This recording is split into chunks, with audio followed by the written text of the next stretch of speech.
被苏无忌这么一抱，武田雨衣的身体骤然一僵。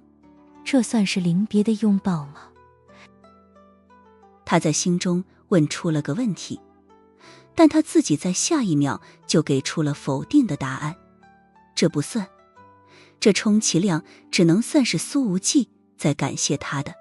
变态，一股难以言喻的复杂屈辱感在心中悄然蔓延。真的谢谢你啊。苏无忌明显非常激动，紧紧抱了武田雨衣好几秒钟，随后捧着他的脸，竟然想要在脑门上直接印一口。武田雨衣意识到苏无忌要做什么，看着对方的嘴巴越来越近，他整个人如遭雷击，根本动不了。他的2个腮帮子都被苏无忌的手给压变形了，看起来倒是颇有一股平日里罕见的娇憨之感。不过在嘴唇即将印到对方的脑门上的时候，苏无忌及时地反应了过来，硬生生地刹住了车。两人大眼瞪小眼，气氛一时间有些凝固了。苏无忌只是太激动了，也不是真的要亲他，深吸了一口气，顺口找补了一句：这么近距离的看你长得还挺好看的啊。武田雨衣的睫毛微颤，随后迅速偏过头，躲开了眼神。他抬起手来，轻轻地推了苏无忌的胸口一下，声音低不可闻：我该走了。时间还没到呢。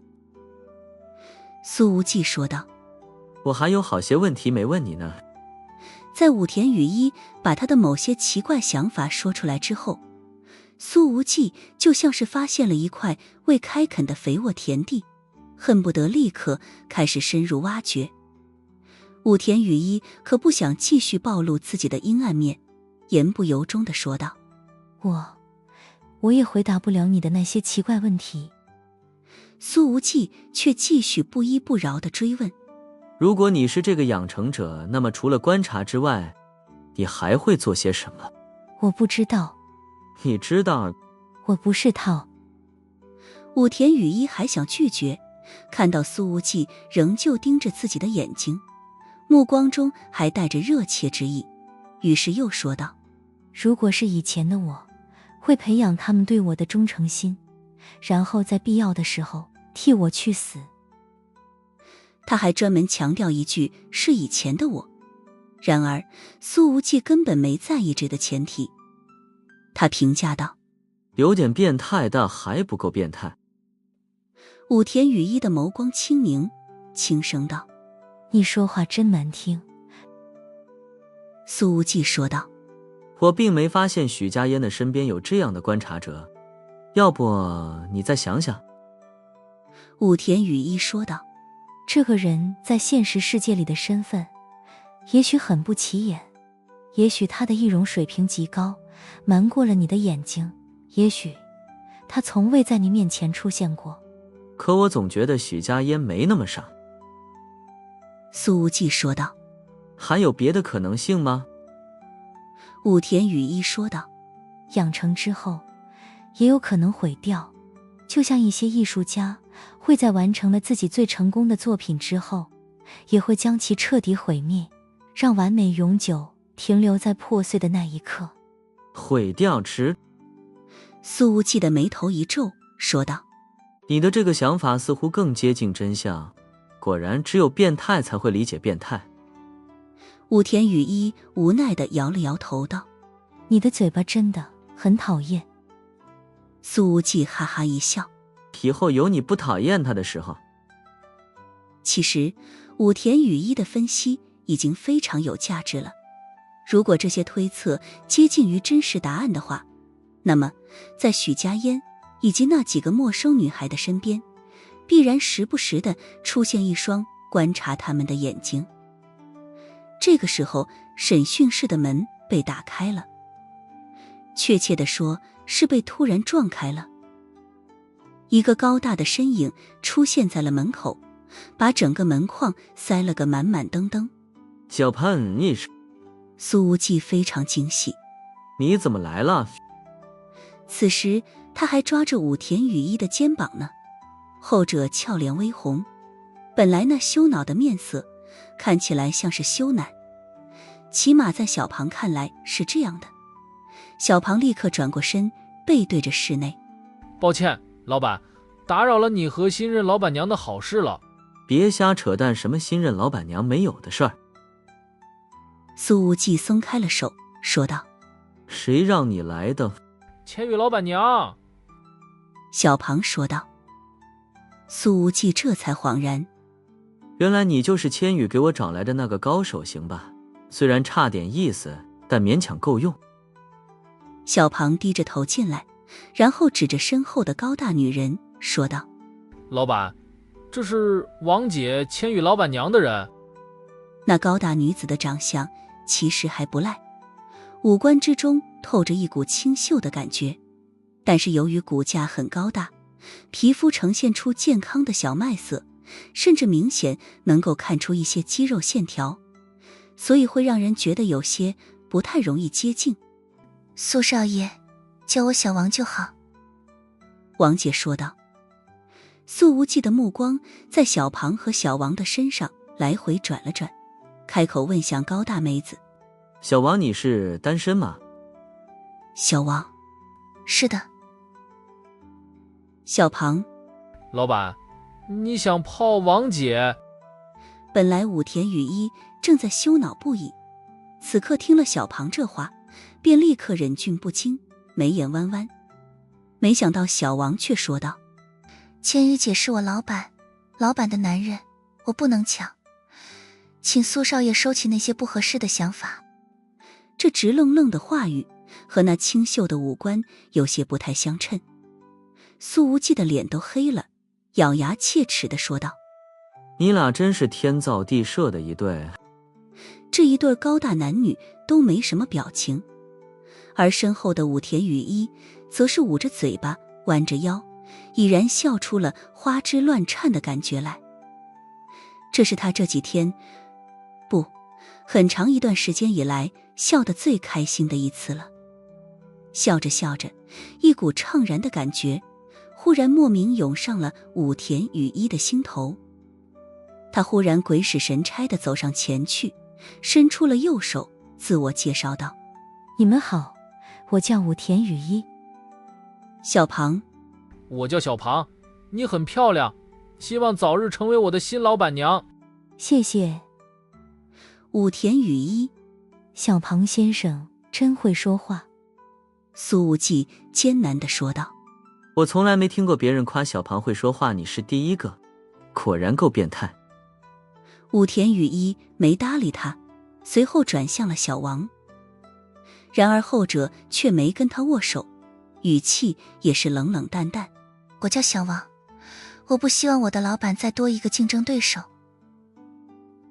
武田雨衣毫不示弱，微微一笑：请你放心，这种情况永远不会发生。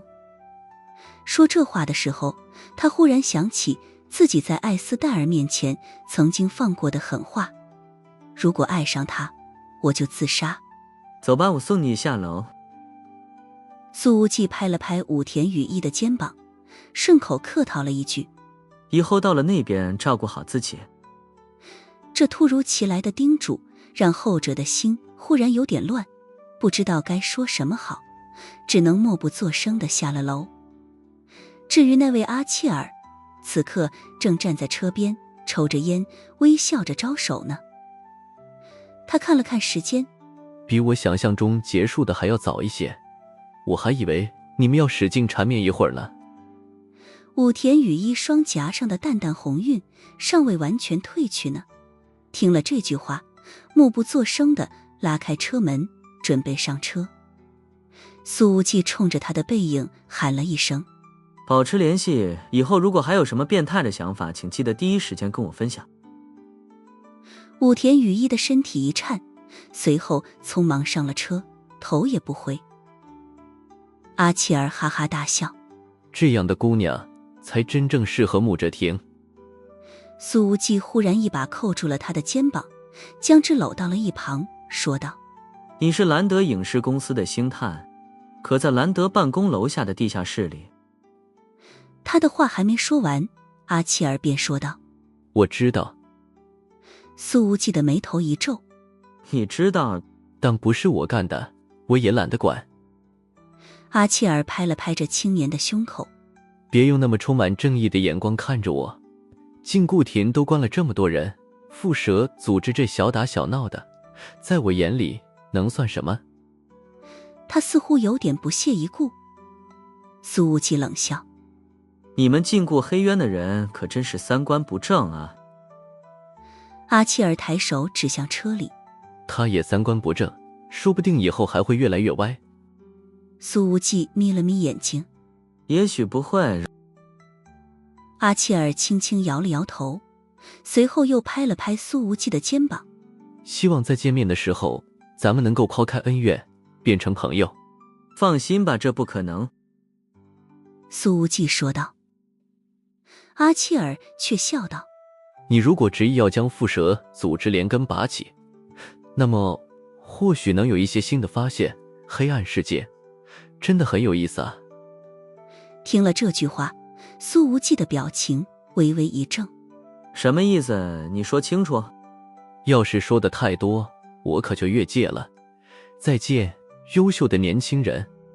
说完，他把烟头随手一扔，转身上了车。车子缓缓驶进了渐渐铺满城市的夜色里。武田雨衣坐在后排的右边座位上，目视前方，始终没有转头看苏无忌一眼。阿契尔时不时地看着后视镜，说道：他一直在看你呢。武田雨衣微微垂眸，默不作声，不知道在想些什么。阿契尔抬手指了指周围的车流：你信不信，从现在开始，直到米墨边境，起码有5台车子会一直跟着我们。武田雨衣本想转头看看，随后又收回了目光。这家伙应该是在担忧你的安危，以我旁观者的视角来看，他对你不错的。阿契尔说道。我现在真是越来越期待你们接下来的见面了，哈哈。武田雨衣低声说道：他不会担忧我的，我也不在意他的想法。你们年轻人都嘴硬。阿契尔摇头笑了笑，随后在自己的脸上揉了揉，一张轻薄的面具便被他轻轻揭了下来。随着阿契尔揭下面具的动作，车厢里的气氛似乎都变得凝固了。武田雨衣的眼光微凝，轻轻摇了摇头：你本来可以不用这么做的。他根本不想知道对方长什么样子，就像是被劫者并不想知道劫匪的真实模样。知道的越多，羁绊越深，也就越危险。只是想对你多展现一些诚意，仅此而已。阿契尔淡笑着说道。面具之下是一张与他之前模样截然不同的脸，这年龄看起来比之前那张阿契尔的面孔要大上10来岁，眼角有着颇深的鱼尾纹，显示此人或许经常露出笑容。他的真实肤色更深一些，更像是南美本地人种。一道淡淡的疤痕从左边眉骨斜滑至颧骨，为他平添了几分历经风霜的悍勇与深沉。他随手将那精致的面具放在了副驾上，张了张嘴，活动了一下颌骨和面部肌肉，揉了揉之前被面具绷紧的脸部皮肤。这才是你的真面目，年轻时应该还挺帅。武田雨衣从后视镜里看到这张新面孔，并不十分惊讶，只是平静地说道。说到这儿的时候，他还在心中比较了一下，随后得出了结论：不如某个青年。在黑暗世界里行走，多一张脸，就多一条路。阿契尔说道。你看到了我的脸，从此以后，我们就算是伙伴了。伙伴你，我距离这个词或许还差得很远。武田雨衣的唇角牵扯出了一线微不可察的嘲讽弧度来，他说道：哪怕是枕边人都很难看穿真心，更何况我才是第一次见到你的真面目。那他呢？阿契尔问道。你和他相处7天，看清他的真面目了吗？又是一个直指人心的问题。武田雨衣沉默了数秒钟，才说道：看清了。阿契尔问道：那你有什么想要提醒自己的话吗？有，并且已经说过了。武田雨衣说道。那就不妨再对自己说一遍。阿契尔从后视镜里看了看东亚姑娘，似乎能直接看透她的心思。这是命令吗？不，只是建议罢了。你的建议很有道理。武田雨衣轻轻地摇了摇头，内心有些无法平静。苏无忌那句照顾好自己，以及那猝不及防的拥抱，就像是一颗投入了湖心的石子，激起了一圈又一圈的涟漪。他用力掐了自己的手心，试图用疼痛驱散这些纷乱的思绪。不要被他影响，武田雨衣。他在心里告诫着自己。你有你的路要走，那条路注定通向孤独，通向黑暗，通向强大，那才是你想要的生活。阿契尔从后视镜里看着武田雨衣那充满了复杂之意的眼睛，摇头笑了笑，刚想说什么，可这时候，砰！一声闷响，车身巨震。让你开车，不好好看路。前方的车辆突然间急刹，阿契尔注意力不集中，车子狠狠追尾了前车。前方车门打开，下来了4个壮汉，把武田雨衣所在的这台车给围了起来。他们一个个看起来满脸凶相，重重地拍击着引擎盖和车玻璃，同时吼道：怎么开的车，给我滚下来！武田雨衣看着外面那些狂躁的男人，给出了自己的判断，淡淡说道：这并非是一次意外车祸。这些人已经开始砸车窗了，他们竟然全都带上了纸虎，一拳头砸下来，车窗玻璃立刻布满了裂纹。当然不是意外，我开车很小心的。趴下。阿契尔盯着那些狂躁的男人说道：我们冲出去。外面几个男人已经从腰间掏出了手枪。显然这并非普通的车祸，对方就是奔着拦截他们而来。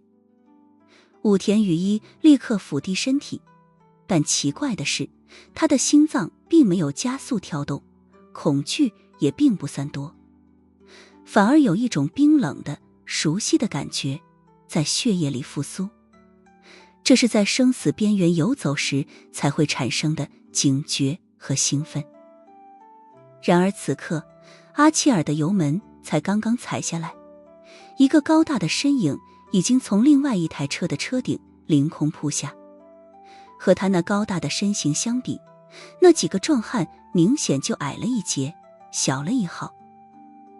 他的双拳出击，如同重锤一般，接连砸在了这4个壮汉的后背上。见此情景，武田雨衣的眼睛一亮，因为来者正是小庞。这4个壮汉被蛮不讲理地打飞出去之后，小庞瓮声瓮气地喊道：这里交给我们，祝武田小姐一路顺风。武田雨衣轻轻点头。阿契尔摆了摆手，踩下了油门，车辆猛地窜出。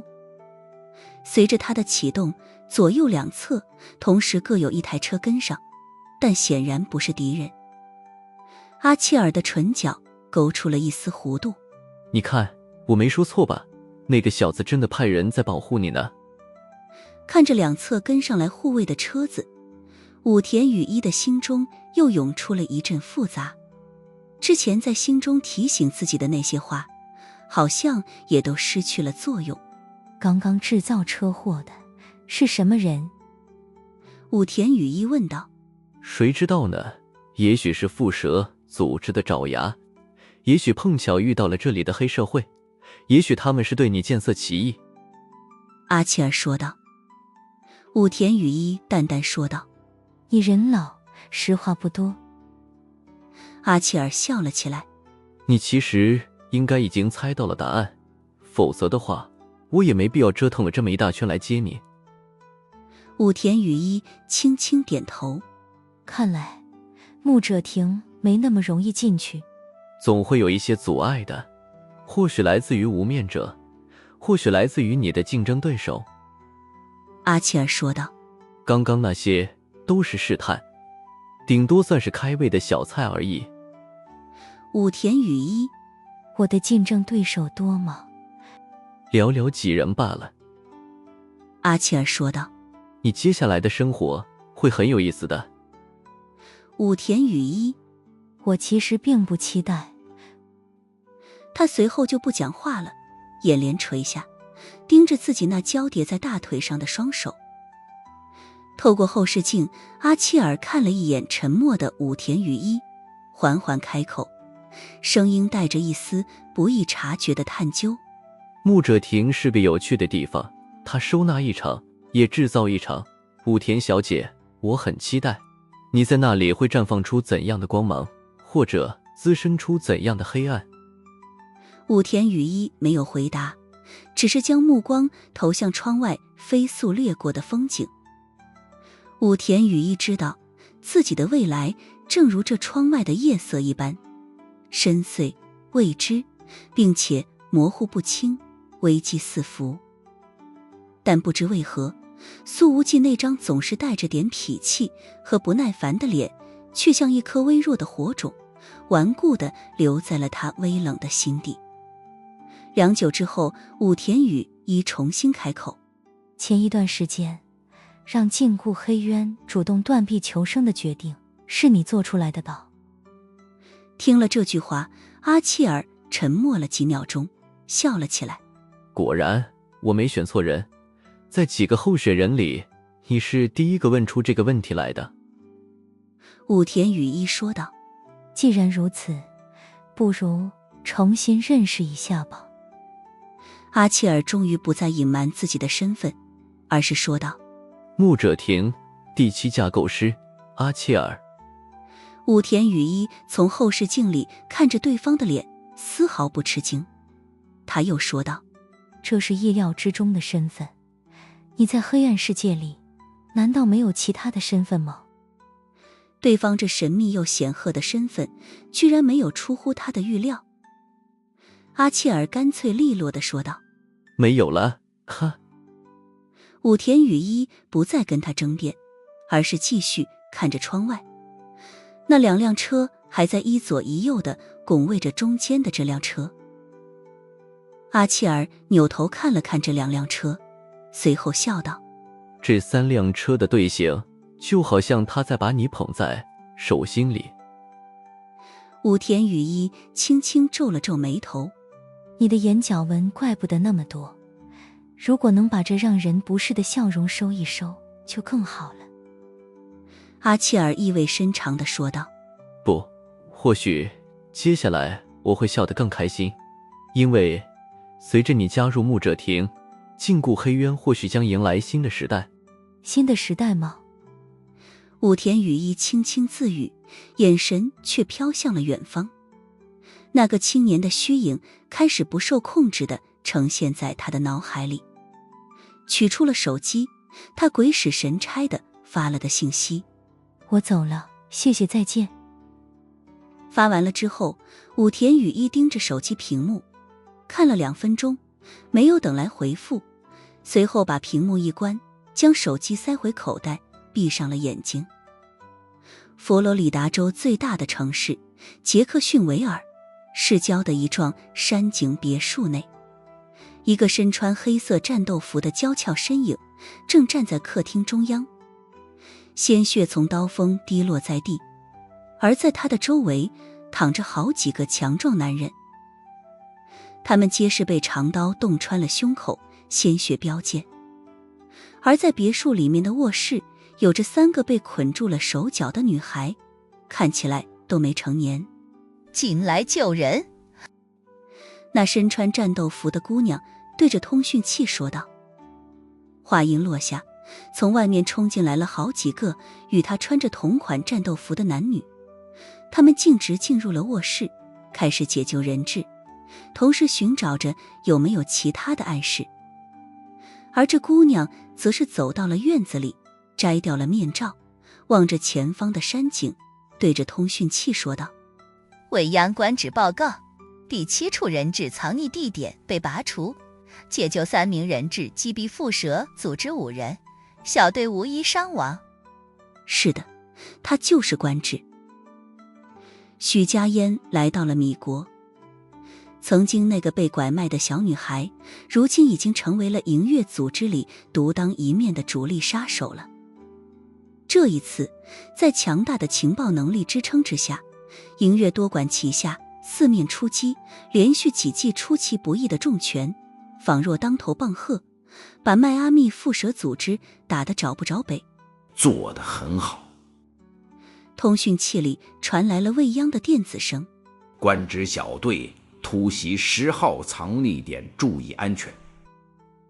营月的这一次行动，陈曦和清霜这2位主力杀手旧伤未愈，都没有参加。最近实力进步飞速的许家烟，当仁不让地成为了杀手代表。是，许家烟说道。未央的声音再次响起：飞鱼小队会在半小时之后与你们会合，现场指挥由你全权负责，飞鱼小队全力配合你们。好的，谢谢未央。许家烟说道。其实他这个小队本来就算得上兵强马壮，即便独立进攻10号人质藏匿点，也是完全没有任何问题的。但是新任指挥官未央还是安排了飞鱼小队进行配合，这让官职觉得心中微暖，有种被特殊照顾到的感觉。和官职这支擅长近战的小队不同的是，飞鱼小队擅长热武器，组内配备了2-3名很有资历的专业狙击手，都是未央上任之后亲自招募的。这个新任指挥官的办事效率简直高得可怕。许家烟清晰地感觉到，如今的营月已逐渐脱离了以往那个稍显松散的杀手组织模式，其作战方式正越来越趋近于一支精锐的特种部队。而且还有一个很明显的变化是，经费变得前所未有的充足。以前营月虽然会在任务过后给杀手发一笔数目可观的奖金，但是还是和现在这种专业性极强的特种作战方式远远比不了。后者的经费简直每1分钟都在燃烧，甚至在出发之前，所有参与行动的营月成员全部都收到了一笔奖金。是的，不管任务成功与否，奖金先到账了。这不禁让许家烟开始怀疑，是不是营月的背后突然有了某个大财团的鼎力支持了。当然，最显著的变化还是在于情报能力。现在的营月情报水准简直惊人的高，在行动之前几乎把迈阿密蝮蛇组织里里外外都给摸透了，似乎雷蒙情报局和营月开启了深度合作。没有强大的情报能力，也没有此刻的雷霆出击。官职。这时候，几名营月杀手带着3个被解救的人质走了过来。3个被绑架超过1个月的女孩都已经苏醒了过来，她们还在控制不住地哭泣着，眼睛里满是恐惧。她们紧紧抱在一起，就像是受到了极度惊吓的小猫。其中一名杀手说道：“3个人都是17岁，就在杰克逊维尔的一所公立中学读书，他们都被注射了药物。”许家烟看着3个女孩那凌乱不堪的衣服和惊恐万状的眼神，眸子里闪过了一丝不忍之意。显然，过去的1个月对他们来说简直是地狱般的噩梦。同样是被拐卖，相比较而言，她比这些女孩还是幸运了许多。这个蝮蛇组织真该被连根拔起。许家烟摇了摇头，声音冷冷：蒲公英，你把他们送回家，其他人跟我去攻击10号聚集地。是。那个代号为蒲公英的女性杀手说道。许家烟看着他们离去的背影，说道：全员休整5分钟，然后出发。10号藏匿地距离这里只有几公里，作为小队指挥官的官职并不着急赶路，他需要确保每一名队员的状态在线。在他看来，越是多参加几次营月的活动，越是会认可这个组织存在的必要性。这个世界上没有底线的人实在是太多了，没有人性的禽兽也太多了。这3个17岁的女孩度过了整整1个月的噩梦生活，在她们的余生里，这场噩梦的阴影或许会始终笼罩着每一天。能不能从中彻底走出来，真的是个未知数。官职，我们不需要休整，因为几乎没有体力消耗。一名男性杀手苦笑着说道：刚刚你一马当先地冲进别墅里，等我们进去的时候，你都已经彻底解决战斗了。是的，我们状态都很好，可以立即出发。另一名杀手说道。这支小队本来由7名杀手组成，蒲公英带着人质离开，现在还剩6人。好。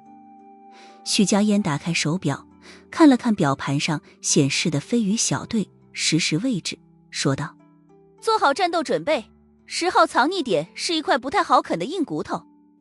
随后一行人骑上电动摩托车，安静启动，如同暗夜魅影般朝着营月标注的10号藏匿点冲去。这次行动，营月组织根据新得到的情报，一共标记出了12处人质藏匿点最好的战术，当然是派出12支精锐小队，直接在同一时段开始进攻。但可惜的是，营月的精锐杀手本来就有限，还有那么多折损在了莫桑科罗岛上。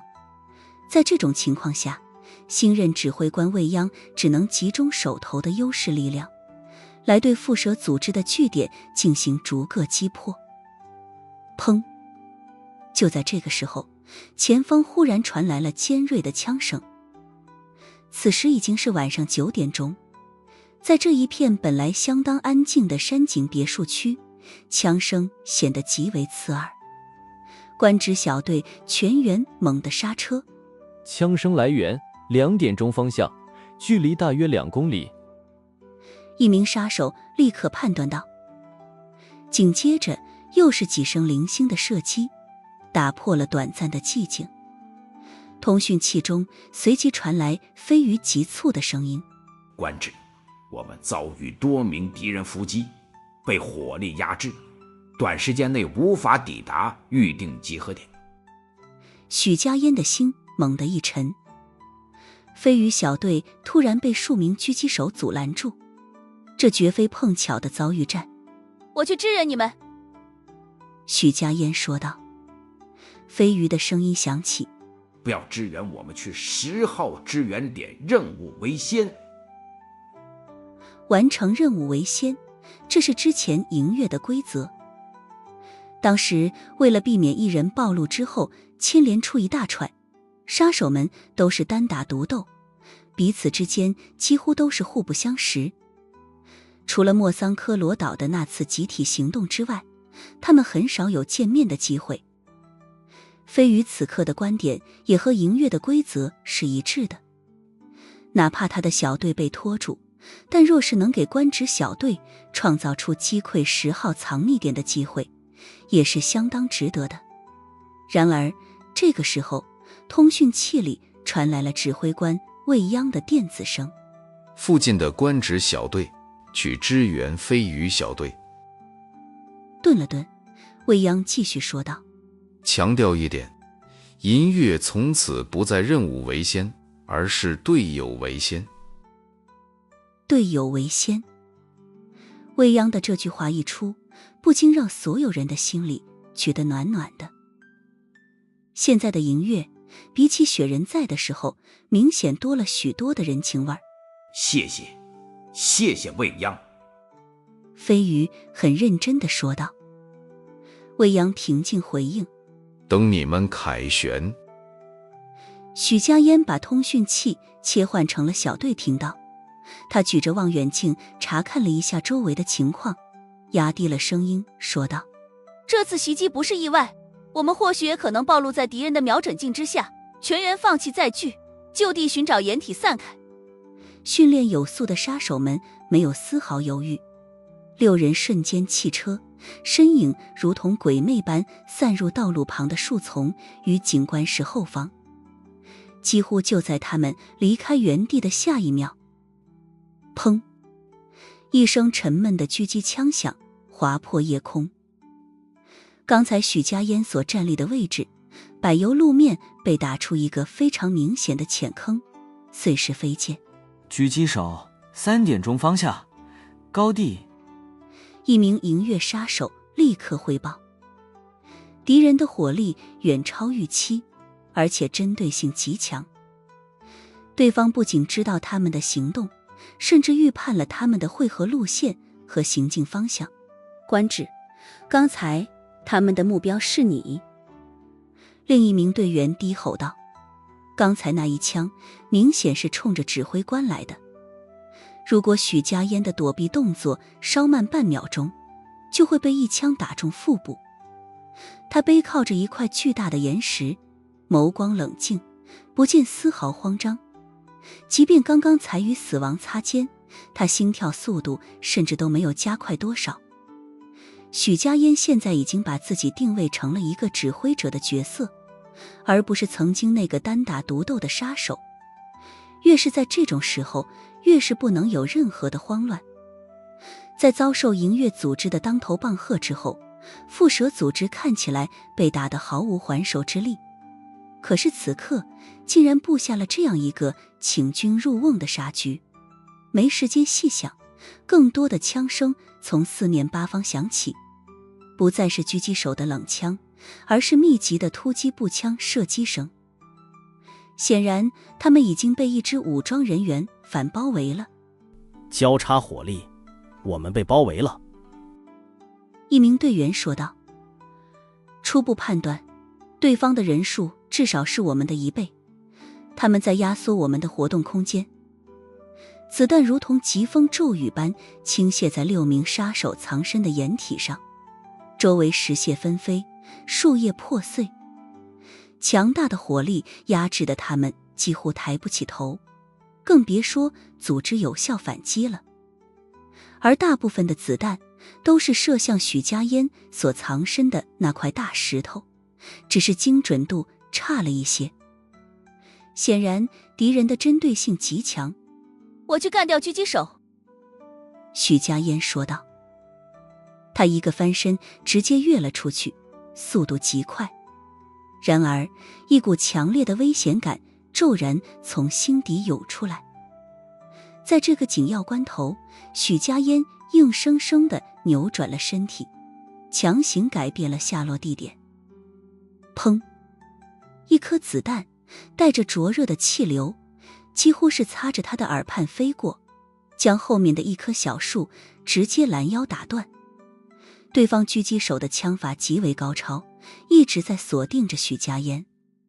许家烟猛地伏低身体，冷汗瞬间浸湿了后背。刚才那一瞬间与死亡的擦肩，让他清晰地认识到，自己才是这场埋伏的首要目标。对方之所以这么盯着自己不放，难道因为自己是银月小队的指挥官？他怎么看出这支小队以自己为主的？就在许家烟的大脑飞速思考着对策的时候，那个400米之外的狙击手正通过瞄准镜看着许家烟的藏身之地，微笑着说道：很高兴看到你成长到如今的地步，真是一件完美的作品。许家烟这边被火力压制着，整个小组都抬不起头来。而飞鱼小组那边更是已经有3名杀手受了枪伤，虽然伤势不致命，但也已经让他们失去了大部分的战斗力。官职，我们掩护你突围。一名代号为海参男性杀手喊道。说着，他不等许家烟回答，便忽然从掩体后面起身，举起了手枪。不过对方早就盯着他这儿呢，接连好几发子弹打在了他身前的碎石上，崩起来的碎屑把他的脸划出了好几道血口子。一发子弹更是险之又险地擦过他的肩膀，在肌肉表面留下了一道血痕。立刻趴下，我不需要掩护，没有我的命令，不要擅自行动。许家烟喊了一声，身形忽然腾起，朝着另外一侧扑出。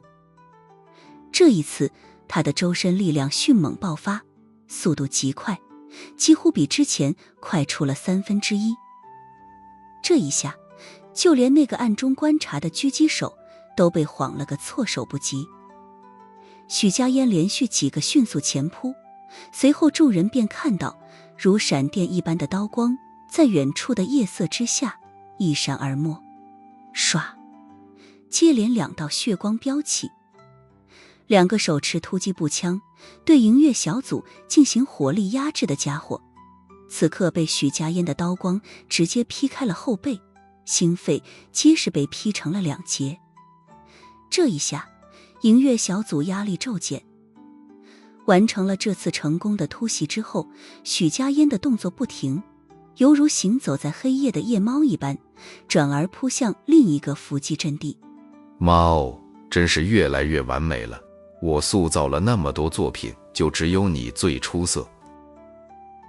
那个狙击手从瞄准镜里看着许家烟的动作，舔了舔嘴唇。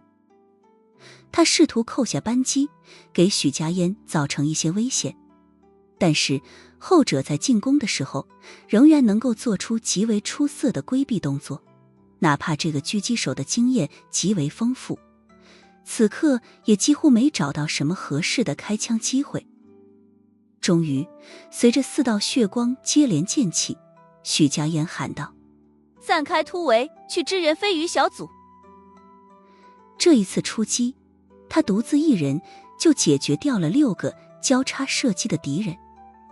现在的许家烟已经可以单扛正面了，完全可以真正展现迎月主力杀手的风采了。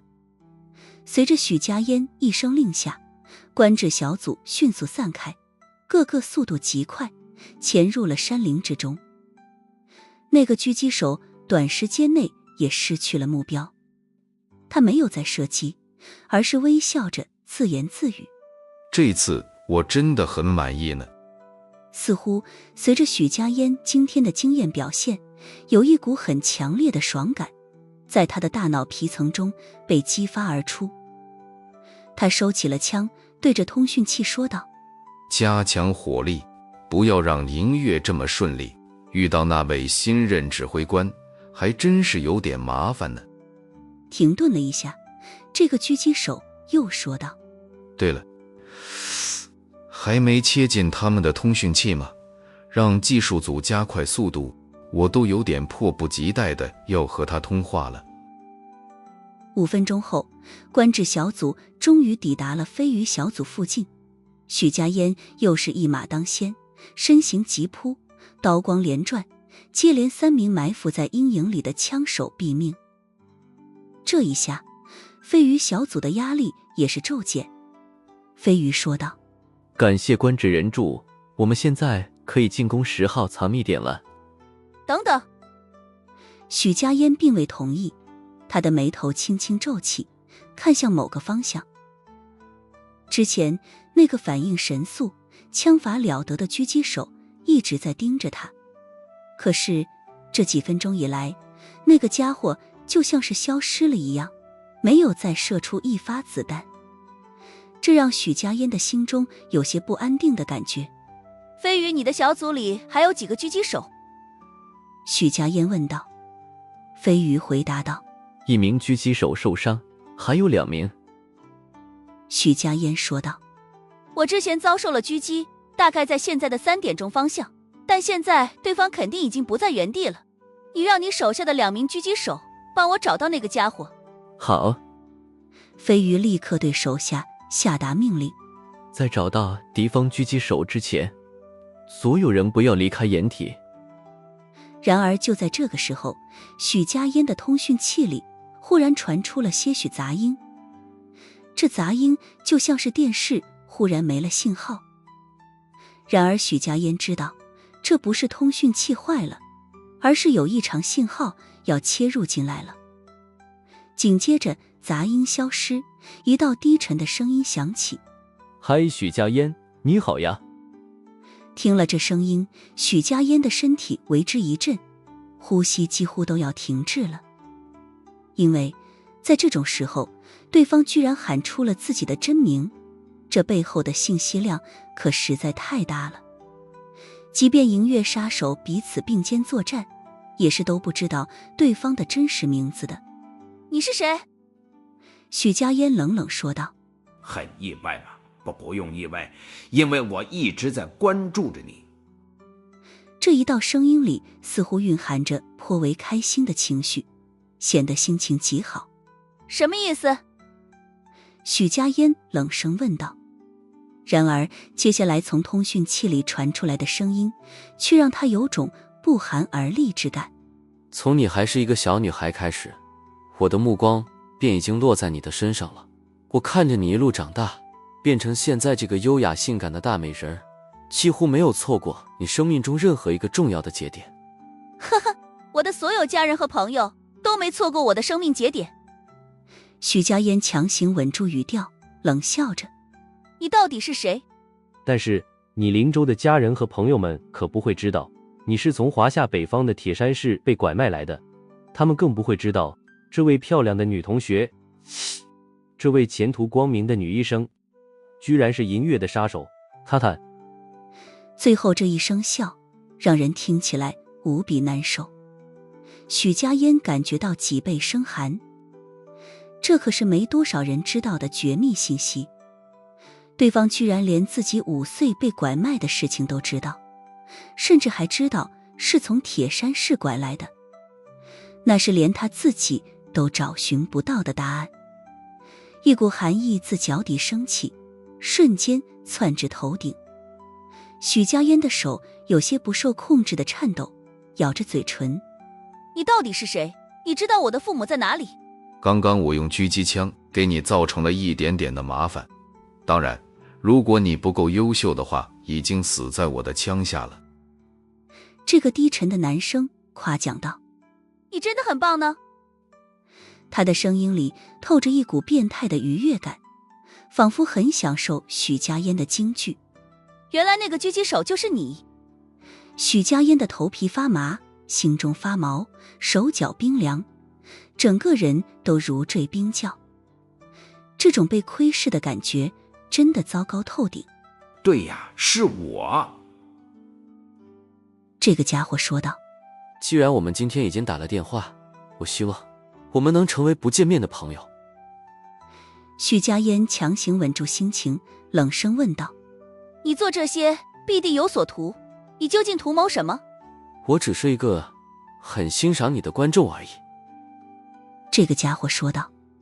当未来的某一天，你的表现不再那么惊艳之后，我可能就要把你毁掉了。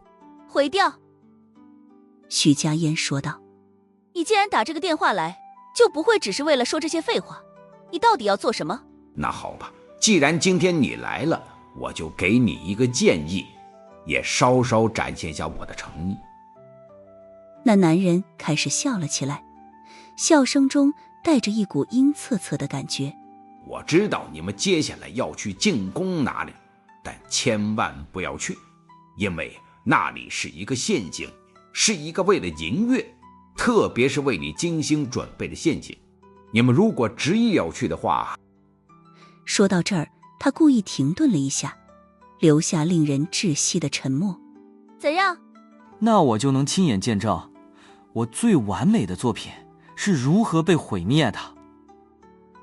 他的语气轻松得像在讨论天气，但内容却令人不寒而栗。这是我制定的游戏规则，很抱歉，你得遵守。许家烟努力克制着自己的情绪，冷冷一笑，说道：“就这些。”当然，如果你现在选择撤退，游戏还会继续。我很期待你下次的表现。对方微笑着说道。这就像是在猜拳一样，对方说出类似于不骗你，我出剪刀，你出什么的话来。双方就是在玩博弈和心理战，但那个隐藏在暗处的家伙明显占据了巨大的优势。许家烟深吸了一口气，强行将那一股来自于心底的寒意驱散。我绝对不会后退。那种被窥视的惊惧和愤怒，此刻在他的胸腔里交织着，随后凝聚成了冰冷的决心。他知道自己不能后退，更不能露出一丝一毫的怯懦。那个多年来都隐藏在暗处的敌人，正在享受着这种操控他恐惧的过程。果然是个优秀的姑娘。我在想，如果你今天听了我的话，选择后退了，我可能会有些失望了。对方微笑着说道。许家烟咬着牙，冷冷说道：“你的心里很变态。”变态，哈哈。这家伙说道。这些年来，这已经是别人骂我的最温柔的词语了，简直无异于夸奖。谢谢你的赞美，再见，孩子。说完，通话便被切断了。许家烟的通讯器里又回到了银月的公共频道。对于这种能够切进通讯的行为，他知道这需要一定的技术含量，但更需要的是距离。那个见鬼的狙击手一定就在自己的附近。突然，砰！一道清脆的狙击枪响，划破夜空。这枪声来自飞鱼小组一名狙击手所潜伏的方位。几乎同时，通讯器里传来那名狙击手急促而短暂的声音：“发现目标3点钟方向。”话没说完，戛然而止，取而代之的是一声闷哼。怎么回事？猎豹，猎豹报告情况。飞鱼对着通讯器低吼，但那位年轻狙击手的声音再没响起。紧接着，一道声音在所有人的耳边响起来：“这位小朋友被我骗了，他并没有找到我。事实上，他在开枪的时候，我已经站在他的身后了。可惜。”这次，那个变态狙击手用的是猎豹的通讯器，他的声音里带着一丝遗憾。这个小家伙的技术还是差了点火候，被我用匕首捅穿了心脏。如果银月的杀手都是这种战力水平，我会有些失望的。说到这儿，通讯器的低沉嗓音渐渐消失，频道里一片死寂。凡是听到了这声音的银月杀手们，皆是浑身冰凉。毕竟有一个鬼魅般的杀手在他们附近游荡着，让所有人都有着强烈的不安全感。许家烟却没有放弃，他咬了咬牙，打了个手势，一马当先冲向10号藏匿点的方向。10号藏匿点是一处私密会所，这会所的占地大概3000平方，院子里有2栋小楼。从外表上来看，这一处藏匿地点的规模并不算大，但根据银月的情报，这里是迈阿密蝮蛇组织成员们出入最为频繁的地方了。现在己方那位代号猎豹的狙击手死亡，他的通讯器也落入了那个死变态的手里面。银月现在居然到了要保持无线电静默的地步里，简直被冻到了极点。许家烟没有再使用通讯器，而是取出了手机重新开机，给未央打了个电话，把刚刚发生的情形简单的汇报了一遍。官职，你的意见呢？未央哪怕心中已经有了决定，但第一时间并没有做出任何评价，反而出声询问许家烟的看法。因为未央知道这是许家烟的蜕变之战，自己不能太过于干涉这种蜕变的过程。许家烟说道：“我认为对方在虚张声势，如果我们真的撤离了，反而会踏入他的陷阱里。未央说道。银月的其余小队还在与蝮蛇成员缠斗，佛罗里达的 FBI 分局也全员出动，你和飞鱼这边暂时没有任何的支援。那个神秘的狙击手竟然能观察许家烟的半辈子，这个家伙所能产生的变数实在是太大了，就连一向果断的未央都因此而改变了主意。许家烟听出了未央话语中的另一重意思，他摇了摇头说道10号藏匿地可能有超过15名人质，如果我们放弃这次机会的话，等对方把这15人转卖，想要再解救他们就近乎不可能了。未央淡淡说道。坚持到底，会有支援来到的。谢谢。许家烟说道。稍稍停顿了一下，未央又说道，但是面对这种对你有着病态迷恋的敌人，对你的心理是个考验。官职，你做好这个准备了吗？许家烟深深地吸了一口气，话语之中的每一个字都透着坚定。指挥官放心，我已做好一切准备了。未央说道。期待你在这一战中的破茧成蝶。挂断电话，许家烟强行攥紧了微颤的指尖。未央的支持让他心下稍安，但那个神秘狙击手变态般的低语，此刻仍旧在耳边回荡。好蜕变之战。他攥了攥拳头，眼睛里写满了决心。随后，未央命令技术组开通了另一个加密频道，而那个狙击手猎豹的通讯器则是被排除在了频道之外。这样一来，飞鱼小组和官职小组终于重新拥有了通讯。现在的银月在行动之时所配备的技术支援力度，也是明显超过了雪人时期。此时，在一辆正在公路上缓慢行驶的重型货车车厢里，一个身穿银月的黑色战斗服、扎着马尾辫的姑娘正负手站在车厢中段。在她的面前有10几个显示屏，10名技术人员正在键盘上噼里啪啦地操作着。显然这不是普通的货车，而是银月的行动指挥中心。通讯频道居然被切进来了，这是不可接受的失误。这姑娘冷冷说道，她的声音里带着一股杀伐果断的强大压迫力，目光犹如锋利的手术刀一般扫过那10个技术人员的后背，让他们控制不住地打着冷战。任谁都能看出来，现任指挥官对于这个失误很不开心，车厢里的温度似乎都随之下降了好几分。未央。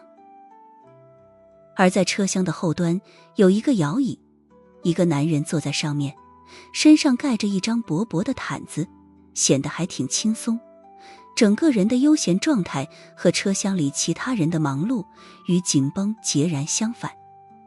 唯有那双眼睛中时不时流露出来的精芒依旧锐利如往昔，正是雪人。他在被解救之后居然也来到了米国，此刻竟是出现在了银月的指挥车上。你这个指挥官比我当得好，临危不乱，指挥若定。雪人夸奖道，无论是大局意识还是具体的战术制定，你都强于我。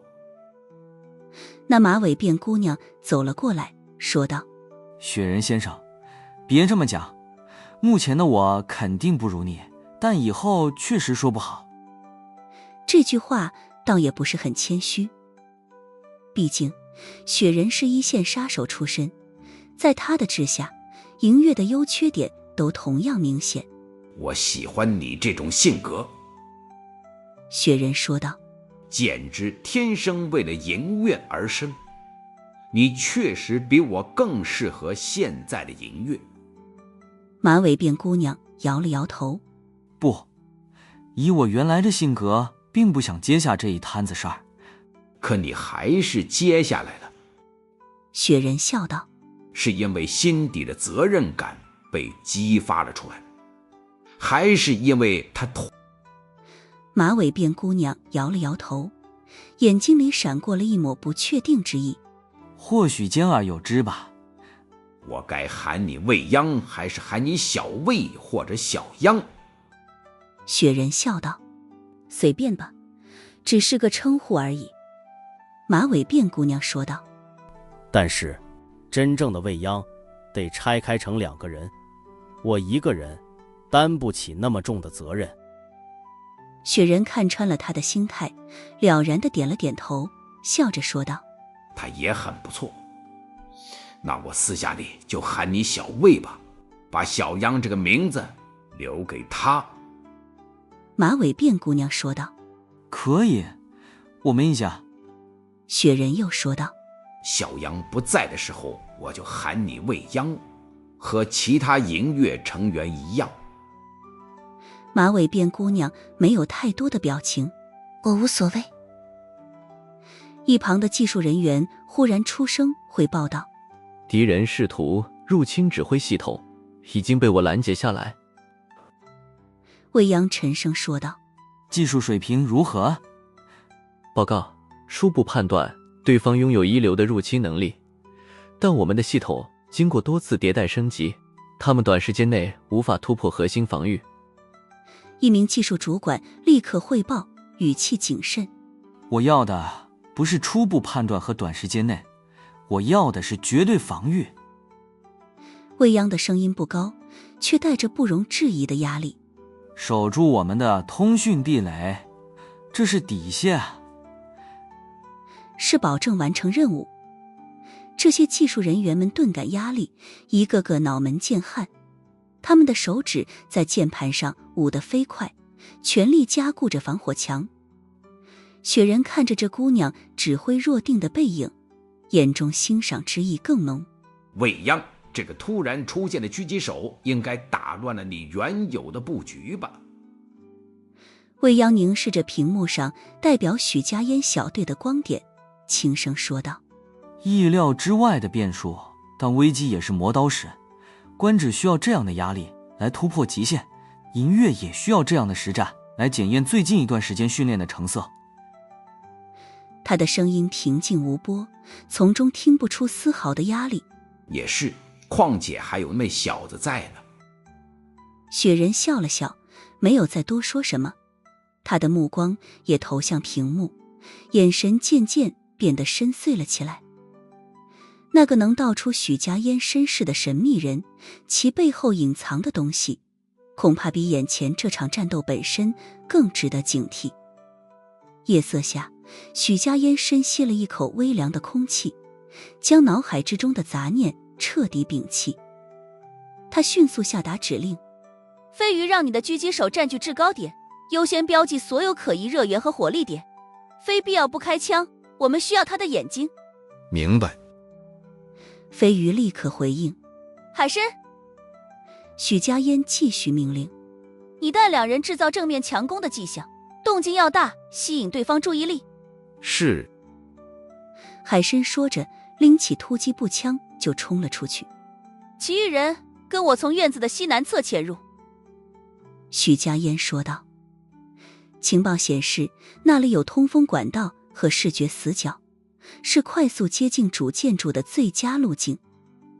他的声音斩钉截铁：记住，我们的首要目标并非强攻，而是确认人质位置，并找出那个神秘的狙击手。一旦发现，不惜代价锁定他。银月2个小队的杀手各就各位，行动开始。海参那边率先发动佯攻，枪声和爆炸声在会所正面响起，瞬间吸引了一些防御火力。不过，从双方交火的情况来看，对方现在的防御人手并不算特别多，开枪的人数也就5、6个罢了。海参这边效率很高，一经交火便直接撂倒了3个人。几乎在同一时间，许家烟如同暗夜中的一道青烟，带领主攻小组沿着阴影区域急速穿行。他的动作迅捷而精准，每一次停顿每一次突进皆是完美利用地形，避开所有可能的火力点。指挥车内，屏幕上的光点正在快速移动。观指小组已接近西南侧围墙，尚未触发警报，热成像图已经接收完毕。技术人员汇报。未央紧盯着屏幕，放大那片区域的热成像图。一名技术人员放大了图像，随后说道：主楼地下室内有密集生命体征信号，至少15个，符合人质特征。不过对方似乎布置了信号干扰器，图像传送时断时续。未央那冷静的声音在他的身后响起：干扰器，看来对方也防着我们的技术侦察，这里确实有可能是陷阱。但已经杀到了这里，不管是不是陷阱，都得去踩一踩了。随后他拿起了通讯器，说道：官职，主楼负1层地下室，人质位置确认，但周边情况不明，小心埋伏。许家烟收到信息，手势一变，小队成员立刻改变队形，小心地靠近主楼西南侧的一个不起眼的工具房入口。起码现在看来，海参那边已经把所有的防御火力都吸引到正面去了，侧面完全没有任何防守力量。但越是这样，就越是不对劲。迈阿密蝮蛇组织没道理这么轻易放弃一个重要据点。就在许家烟的手即将触碰到门把手时，他的心脏猛地一跳，一股极度危险的感觉如同电流般窜过全身。他想也不想，身体猛地向侧后方倒仰，一颗子弹几乎是擦着他的鼻尖飞过，狠狠嵌入他身后的墙壁，留下一个深深的弹孔。消音狙击枪，那个变态的家伙就在附近。我真是越来越不忍心毁掉你了。那个变态的家伙正透过瞄准镜寻找着许家烟的娇俏身影。这时候，他的通讯器里传来了一道声音：根据联邦调查局的内部消息，游侠神殿的暗影天王加入了战场，建议你尽快撤离。那个小家伙虽然还不错，但不足以成为我立刻逃跑的理由。这神秘又变态的狙击手说道：等他来了，我再走也不迟。那我再告诉你一个消息，你听了之后应该会改变主意。通讯器另外一端说道：哇哦，以你的地位都如此小心谨慎，看来这个消息真的不一般。